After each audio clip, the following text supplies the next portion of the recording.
ওকে, আমরা একটু দেখি কিভাবে কি করা যায়। বাংলাদেশের নাটকে যাত্রা শুরু ঔপনিবেশিক যুগে। ঔপনিবেশিক মানে কি? কলোনিয়াল।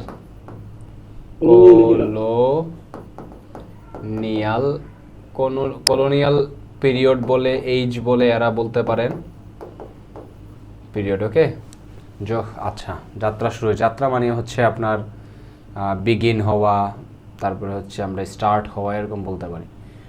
যখন সমাজে শিক্ষা বিস্তার ও জাতীয় চেতনা জাগরণের সঙ্গে নাট্যচর্চা জনপ্রিয় হয়ে ওঠে, মানে ওই সময়টায়, ঔপনিবেশিক যুগটায় আপনার মানে যখন নাটকের যাত্রা শুরু হয় তখন সমাজের যে বিস্তার এবং জাতীয় জাগরণ পাশাপাশি নাট্যচর্চা জনপ্রিয় ওঠে। কোন সময়? ঔপনিবেশিক যুগে।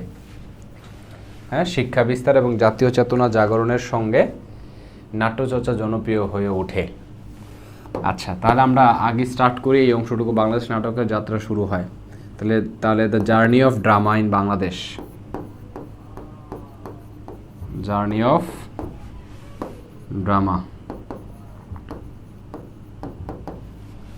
ইন বাংলাদেশ যাত্রা শুরু হয়, তাহলে আমরা বলতে পারি হ্যাঁ, বুঝি নাই।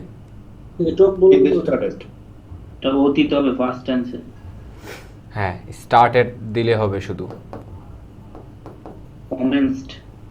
হ্যাঁ, কমেন্টস দেয়া যেতে পারে। ওকে, সো স্টার্টেড।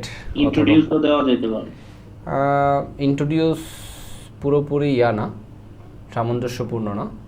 তারপর হ্যাঁ, বিগিন থেকে বিজ্ঞান হইতে পারে। সেট অফ দিলে কি মানাবে এখানে? সেট অফ দেয়া যেতে পারে।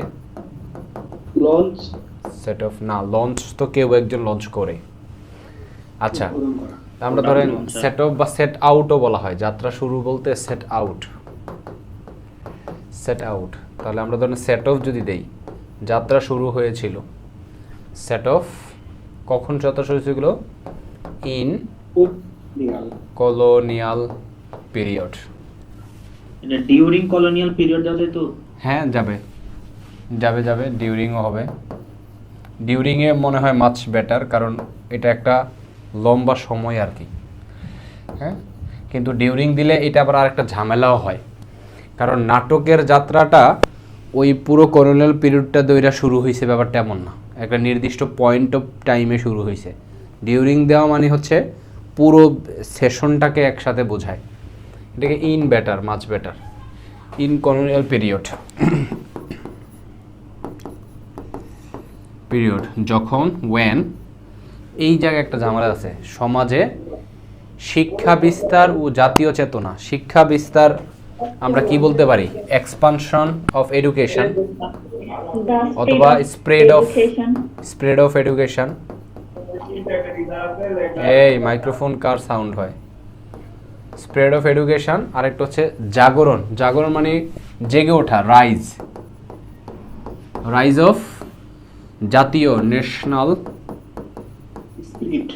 স্পিরিট হইতে পারে, অথবা হচ্ছে কনসাসনেস হইতে পারে।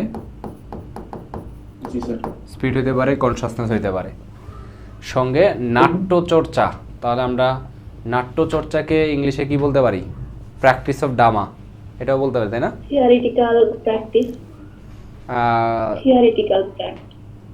না, থিওরিটিক্যাল তো হয় না। আপনার মানে আপনি থিয়েটার থেকে আসছেন না, ওইটা তো ওইরকম হয় না।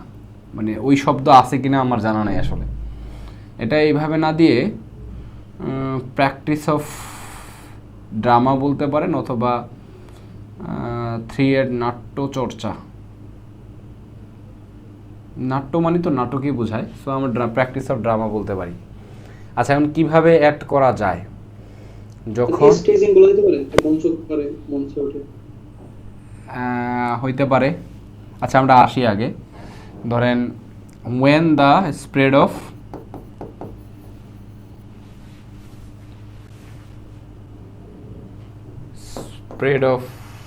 education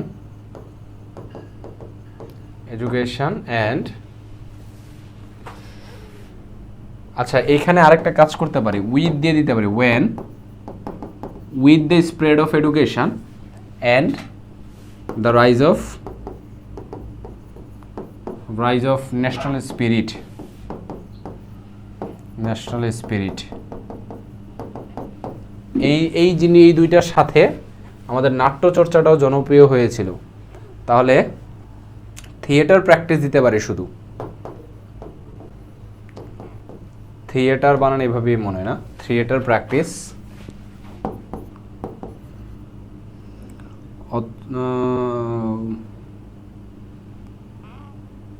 প্র্যাকটিস শব্দটা আনাই লাগবে, তাহলে আমরা প্র্যাকটিস অফ ড্রামা দিই, থিয়েটার হয় না আসলে।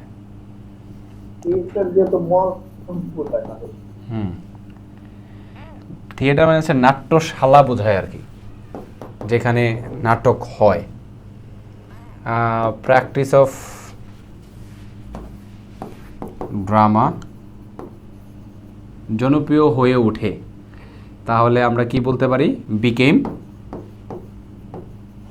Popular, popular.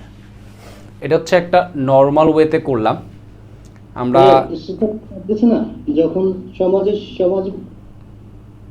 ও আচ্ছা, ওইটা তাহলে ওইটা ইয়া দিবেন আর কি, ওই যে national rise of the national spirit in society. ও সমাজে শিক্ষা বিস্তার বলছে তো, তাহলে আপনি the spirit of education in society, and the rise of national spirit, এই দুইটার সাথে উইথ দিছি, when with the spirit of, যখন এটার সাথে আপনার কি হয়েছে, practice of drama became popular হয়েছে। এটা একেবারে নর্মাল একটা ট্রান্সলেশন হয়ে গেছে, যেভাবে আছে আমরা সেভাবেই করছি।